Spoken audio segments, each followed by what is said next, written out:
अगर ये सीटें हुक्मरान इत्तेहाद को मिलती हैं तो उनको 2/3 मिल जाएगी और वो आइन में तरमीम कर सकेंगे। अगर अक्सरियत जजों ने ये सीटें हुक्मरान इत्तेहाद को ना दी तो फिर जजेस की मुद्दत मुलाजमत में तोसी नहीं हो सकेगी।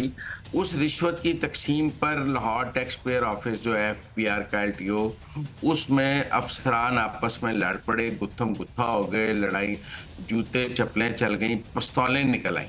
लिहाजा ये हाउसिंग सोसाइटियां जो हैं ये अब नैब के साथ मिलकर फ्रॉड करती हैं। अस्सलाम वालेकुम नाज़रीन, आप देख रहे हैं प्रोग्राम अंदर की बात मुज़म्मिल सौरवर्दी के साथ। मैं हूं आपकी मेजबान इकरार रियाज। हमारे साथ मौजूद हैं आपके पसंदीदा तज्ज़ियादार मुज़म्मिल सौरवर्दी। अस्सलाम वालेकुम सर, क्या हाल है आपका? वालेकुम सलाम, बिल्कुल ठीक, आप सुनाएं।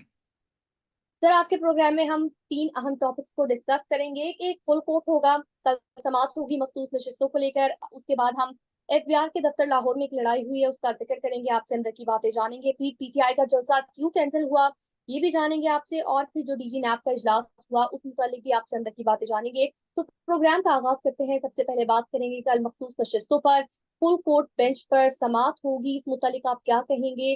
कहाँ जाता हुआ इस केस को आप देख रहे हैं?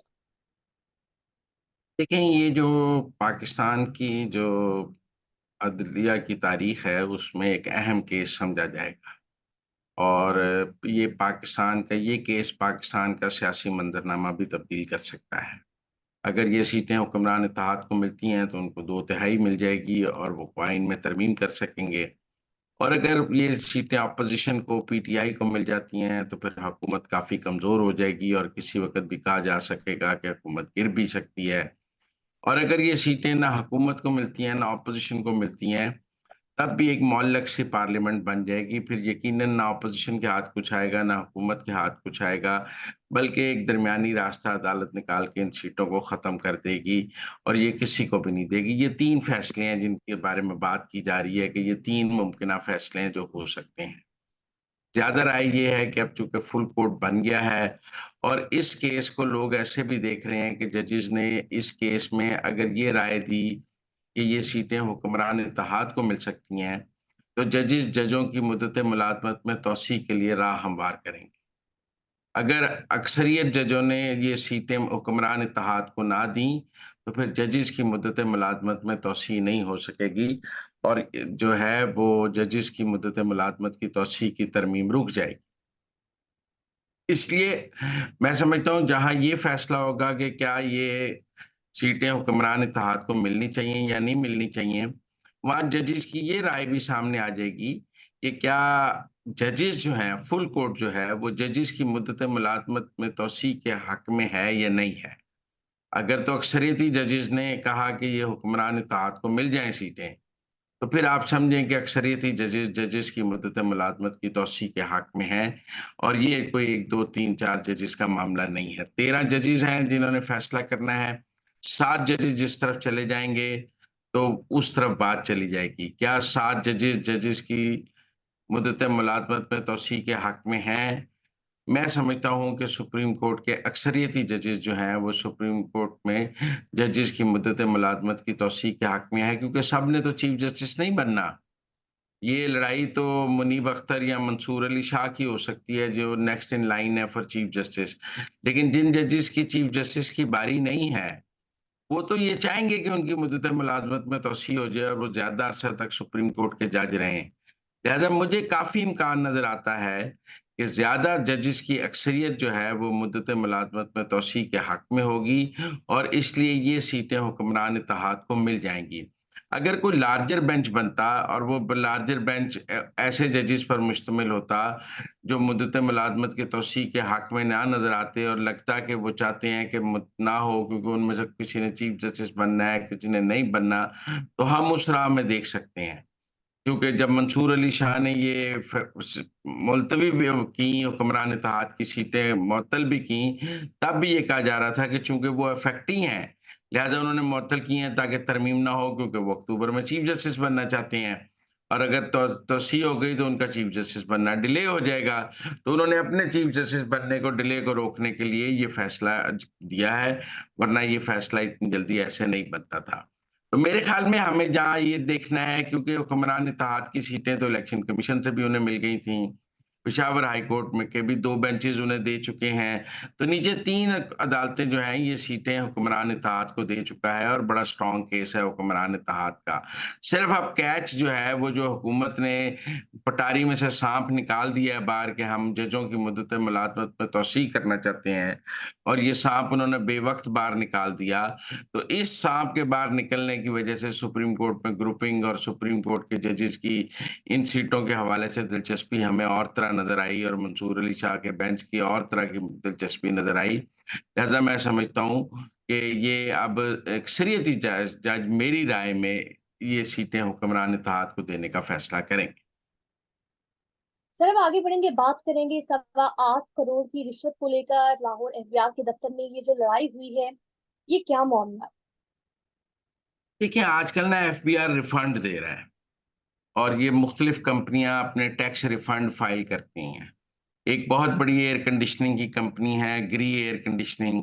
उनका कोई 360 मिलियन का रिफंड की बात की जाती है, कि उनका 360 मिलियन का रिफंड था, जो लाहौर एफबीआर का जो लार्ज टैक्स पेयर्स ऑफिस है एफबीआर का, उसने देना था। उसके लिए ये रिफंड जल्दी चला जाए, इसके लिए रिश्वत आई थी, कोई 82 मिलियन को 8.25 करोड़ रुपए की रिश्वत की बात हुई। जो डीलर था उसमें उसने रिश्वत दी कि जी ये रिश्वत मिलेगी और आप रिफंड जल्दी कर दें।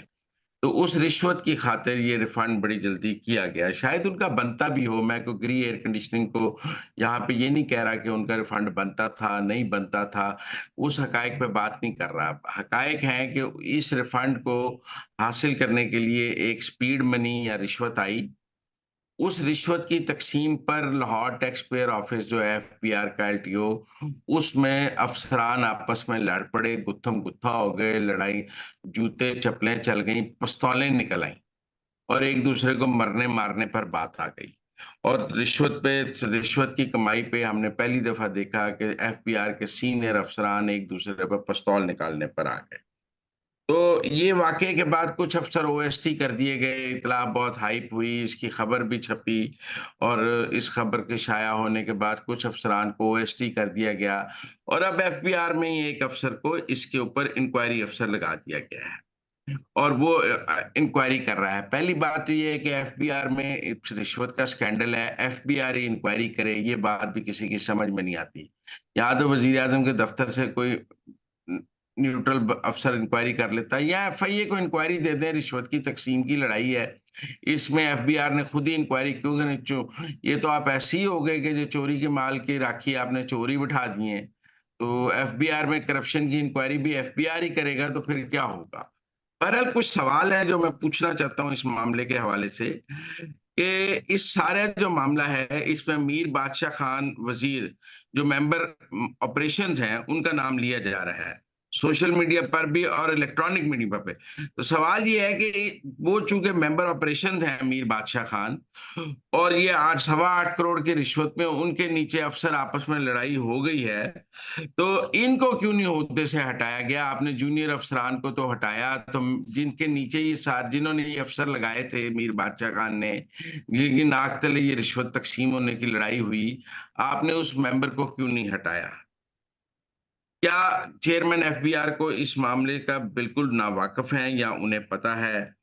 अब जो दूसरा सवाल है वो ये है कि अरशद नवाज चीना जो चीफ रेवेन्यू ऑपरेशन हैं, जो जिनकी मर्जी के बगैर कोई रिफंड नहीं जारी हो सकता, वो दस्तखत करते हैं तो रिफंड जारी होता है, और ये रिफंड की लड़ाई है ग्री एयर कंडीशनिंग की, और रिफंड के पैसे पे ही लड़ाई हुई है। 360 मिलियन का रिफंड था, 8.25 करोड़ की रिश्वत थी। तो जिसके दस्तखतों से रिफंड जारी होते हैं, अरशद नवाज चीना साहब जो चीफ रेवेन्यू ऑपरेशंस हैं, उनको क्यों नहीं हटाया गया, और उनके बारे में तहकीकात क्यों नहीं हुई? क्योंकि उन्होंने रिफंड अप्रूव किया ना, स्पीड मनी आई तो उनकी अप्रूवल उनके लिए आई ना। इसी तरह जो large tax payer office Lahore के हैं, चीफ कमिश्नर महमूद हुसैन जाफरी, जिनके दफ्तर में ये सारा हंगामा और फायरिंग हुई है, लड़ाई रिश्वत की तकसीम पर जिनकी लड़ाई उनके कमरे में हुई है, पिस्तौल निकल आया, फायरिंग हुई है, घोंसे घोंसे मारे गए हैं, एक दूसरे को लहू-लहान किया गया है, उनको ओएसटी क्यों नहीं बनाया गया? मतलब जिनके कमरे में रिश्वत की लड़ाई हुई है, जिन्होंने पिस्तौल निकाला है, वो अभी तक हैं।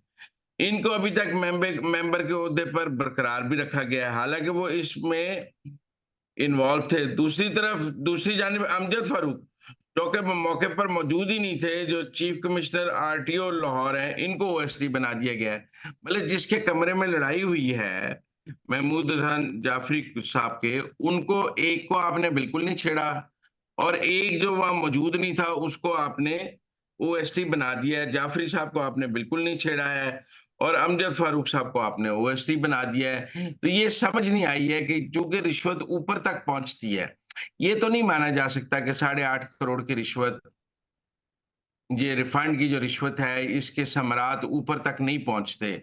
ऊपर तक पहुंचते हैं तो उसके बाद जो कुछ अफसर बच गए हैं, कुछ नहीं है। और ये भी गर्दिश कर रहे हैं कि इस रिफंड में जो है, जो ऑफिसर्स इसमें जो हैं, उनको बचाने के लिए एफबीआर के अंदर ही इंक्वायरी की जा रही है। जो फैक्ट फाइंडिंग इंक्वायरी है, उसको एक मुतैहत अफसर आबिद रजा बोदला, जो कि अमजद जुबैर टवाना के जाती दोस्त भी हैं, इनको क्यों दिया गया? मतलब जिसको आपने फैक्ट फाइंडिंग अफसर लगाया गया है, वो जिनके खिलाफ इंक्वायरी करनी है उनका ही सबॉर्डिनेट है, वो अपने अफसरों को कैसे गिल्टी लिख देगा? और फिर ये सवाल तो अपनी जगह मौजूद है ना कि एफबीआर में करप्शन की इंक्वायरी एफबीआर ही करेगा, तो फिर बनेगा की? या ये इंक्वायरी या वजीर आजम साहब अपने दफ्तर में करा लें, या एफआईए को दे दें। और चीफ कमिश्नर एलटीओ और चीफ कमिश्नर एलटीओ कराची, जिनको पहले भी सी कैटेगरी में किया गया था, और जिनके लिए ये कराची और लाहौर में रिफंड का बहुत काम है, और इनके जो चीफ कमिश्नर हैं, इनकी असल कमाई रिफंड है। तो इन दोनों को आपने, ये सी कैटेगरी के अफसर थे, इनको आपने क्यों अभी भी चीफ कमिश्नर लगाया हुआ है? हमें तो बताया गया था कि सब जो करप्ट लोग हैं उनको हटा दिया गया है, और अब बड़े ईमानदार अफसर लगा दिए गए हैं। ये चंगे ईमानदार अफसर लगाए हैं जिन्होंने दफ्तरों में पिस्तौल निकाल ली है, एक दूसरे को रिश्वत पे चपेड़े मारने लग गए हैं, घूंसे चल गए हैं, और रिश्वत पे इतनी जबरदस्त लड़ाई हुई है। वो कहते हैं जिसने दस्तखत किए थे उसने कंपनी से पूछा कि मुझे मेरा हिस्सा नहीं मिला, तो कंपनी ने कहा जी हमने तो सारे पैसे दे दिए हैं। उसने कहा नहीं, मुझे सारे पैसे नहीं पहुंचे हैं। उन्होंने कहा जी सारे पैसे हम दे चुके हैं। कंपनी ने आगे हलफ दिया कि हमने रिश्वत के सारे पैसे दे दिए हैं। फिर ये आपस में लड़ पड़े। अब ये जो रिश्वत की लड़ाई हुई है पाकिस्तान में, हम तो पहले ही कहते हैं कि पाकिस्तान की तबाही में एफबीआर का बहुत बड़ा किरदार है, और ये जो टैक्स का सारा कल्चर है, ये एफबीआर ने खराब किया हुआ है। और प्राइम मिनिस्टर ने कोशिश भी की है अफसरों को खुडे लाइन लगाने की। लेकिन अब ये मैं जो कह रहा हूं कि ये अब एक वाकया हुआ है लाहौर में इतना बड़ा, और उसमें एफबीआर के दफ्तर में पिस्तौल, गोलियां चल गई हैं, घूंसे चल गए हैं, अफसरान रिश्वत पर लड़ पड़े हैं। तो एक्शन क्या हुआ है? गिरफ्तार कौन हुआ है? भले ये किसी ने पूछा है जो कंपनी है कि भाई आपने रिफंड के लिए स्पीड मनी क्यों दी है? आप क्यों मजबूर हुए अपने, अगर उनका रिफंड जायज है तो वो अपना जायज रिफंड लेने के लिए, रिश्वत देने के लिए क्यों मजबूर हुए? और अगर रिफंड जायज नहीं था और उन्होंने रिश्वत दे के हासिल किया तो फिर एक और सवाल है। लेकिन हम ये मान लेते हैं कि रिफंड जायज था, क्योंकि एफबीआर में तो जायज काम के लिए भी आपको रिश्वत देनी पड़ती है। तो कंपनी ने अपने जायज रिफंड के लिए भी अगर रिश्वत दी है, तो ये एक सवाल नहीं है मौजूदा चेयरमैन एफबीआर के ऊपर, जिसने साहब लोगों को कहा है कि मैंने एक बड़ी शानदार टीम लगा दी है, ईमानदार टीम लगा दी है, और ये उनकी ईमानदार टीम है जो रिश्वत पर जूतियों में दाल बट रही है, एक दूसरे पर फायरिंग कर रहे हैं, पिस्तौल निकाल रहे हैं। तो मेरे ख्याल में इस पर एफआईए को भी एक्शन लेना चाहिए था। बहरहाल 50 करोड़ से तो कम है, तो हम नैब को तो नहीं कह सकते 8.5 करोड़ की रिश्वत पे, लेकिन प्राइम मिनिस्टर ऑफिस को जरूर सब लोगों को हथकड़ी लगवानी चाहिए। ये रिश्वत पर लड़ाई पे इतनी हाशिया पर आप एफबीआर के अंदर ही इंक्वायरी कर रहे हैं, मामले को दबाने की कोशिश कर रहे हैं, ये कुछ ठीक नहीं है। सर आगे बढ़ेंगे, बात करेंगे पाकिस्तान तहरीक इंसाफ के जलसे को लेकर। तो ये जलसा जो मंसूख हुआ है, इस मुतालिक अंदर की बात क्या? देखिए, वो जलसा रवात में इजाजत दी गई थी। हमने पहले भी अपने प्रोग्राम में कहा था कि इस गर्मी में 8 जून को रवात में जलसा नहीं हो सकता, और तहरीक इंसाफ को यही खतरा हुआ कि अगर वो रवात में जलसा रख लेंगे तो लोग नहीं आएंगे, और खाली कुर्सियां जब दिखाई जाएंगी मीडिया पर तो उनकी पॉपुलैरिटी का सारा भूल खुल जाएगा। ऐसा तो नहीं है कि तहरीक इंसाफ जंगल में जलसा करेगी तो लोग जंगल में पहुंच जाएंगे। जलसा करने के लिए वो F9 पार्क मांग रहे हैं, उनका मतलब है कुछ शहर के अंदर जलसा होगा तो कुछ हो सकता है, वरना शहर से बाहर लोग उनके जलसे के लिए क्यों आएँगे? अब कोई इंतखाबात थोड़ी हैं कि लोग बैलेट पे नाम ढूँढ के वोट डालने आ जाएँ।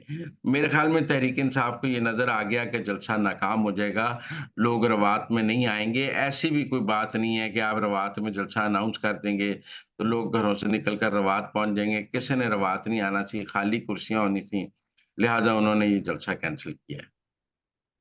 सर आगे बढ़ेंगे, बात करेंगे डीजी नैब की सरबराही में ये जो इजलास हुआ है, हाउसिंग सोसाइटी जो इलीगल है उनके खिलाफ क्रैकडाउन किया जाएगा। इसमें कौन कौन सी जो हाउसिंग सोसाइटीज हैं वो शामिल हैं?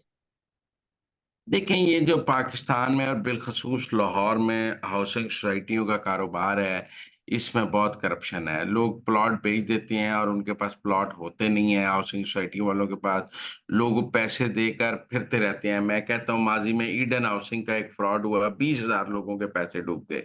आज तक नैब उसको रिफंड नहीं दे सका, और कहते हैं कि जब केस नैब में पहुँच जाए, तो नैब के अफ़सरों की दिहाड़ियाँ लग जाती हैं और नैब की मदद से ये अफ़सर जो हैं वो भागने लग जाते हैं। तो ब ईडन के जो डॉक्टर अमजद साहब मुल्क से फ़रार हुए, ये कहा जाता था उस वक़्त के डीजी नैब की मर्ज़ी से फ़रार हुए, फिर वापस भी उनकी मर्ज़ी से आए, फिर एक पीबी हुआ जिस पे अमल नहीं हुआ।